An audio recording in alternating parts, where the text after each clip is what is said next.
সবাইকে নমস্কার, মাইমুন কিচেন ব্লগে মা আজকে নিয়ে চলে এসেছে একটা সাদার মাছের রেসিপি নিয়ে। তো পুরো দেখতে থাকো এটা। তো সকলে এই মাছটা দেখে বুঝেই গেছে যে এটা রূপচান্দা মাছের তরকারি হতে হচ্ছে। এখানে ডাঁটা আর আলু কেটে রেখে দিয়েছে।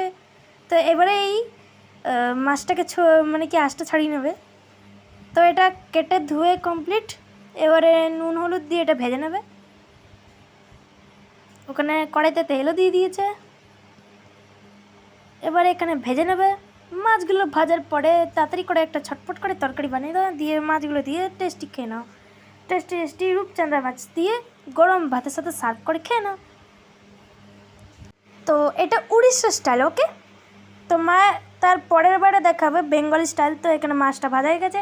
এবারে এখানে দিয়ে দেবে সর্ষের তেল। আর এখানে একটু ডাঁটাটা আগে ভেজে নেবে।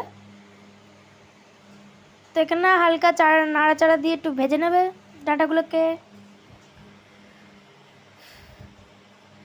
তো মায়ের এখানে একটু হালকা ভাজা হয়ে এসছে। এবার দিয়ে দিচ্ছে কেটে রাখা টমেটো।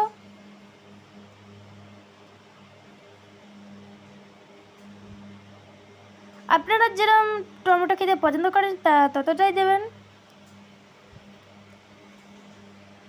তো এখানে কেটে ধুয়ে রাখা ধনেপাতা আছে। এখানে আলুটাও রেডি হয়ে গেছে, ছাড়িয়ে নেওয়া হয়ে গেছে। আর হচ্ছে একটা মশলা আছে হেমন্দাস্তে।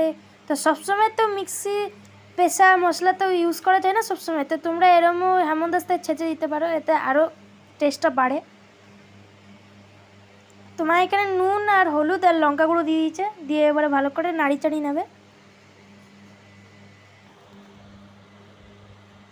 এবারে যেই থেতো করে রাখা মশলাটা দিয়ে দেবে। এটার মধ্যে পেঁয়াজ রসুন আদা আছে। এবার দিয়ে ভালো করে কষিয়ে নেবে। তো দেখে এটা দেওয়ার পরে মশলাটা কষানোর পরে এত সুন্দর স্মেল উঠছিল, মানে তোমরা লোভ সহ্য করতে পারবে না। মনে হয় যেন এখনই খেয়ে নিই, কী করবো, ফিনিশ করার পরেই তো খেতে পারবো। তো মায়ের এখানে কষানো হয়ে গেছে।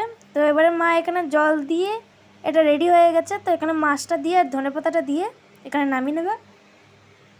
তো ভিডিওটা যদি ভালো লাগে অবশ্যই লাইক করো, শেয়ার করো, সাবস্ক্রাইব করে দেবে। আর অবশ্যই এই ভিডিওটাকে শেয়ার করে দেবে আর কমেন্টে জানাবে যে কেমন লাগলো। আজকের মতো এটুকু। সবাইকে নমস্কার, মাইমুন কিচেন ব্লগে দেখা হবে কাল একটা নতুন একটা ভিডিও নিয়ে।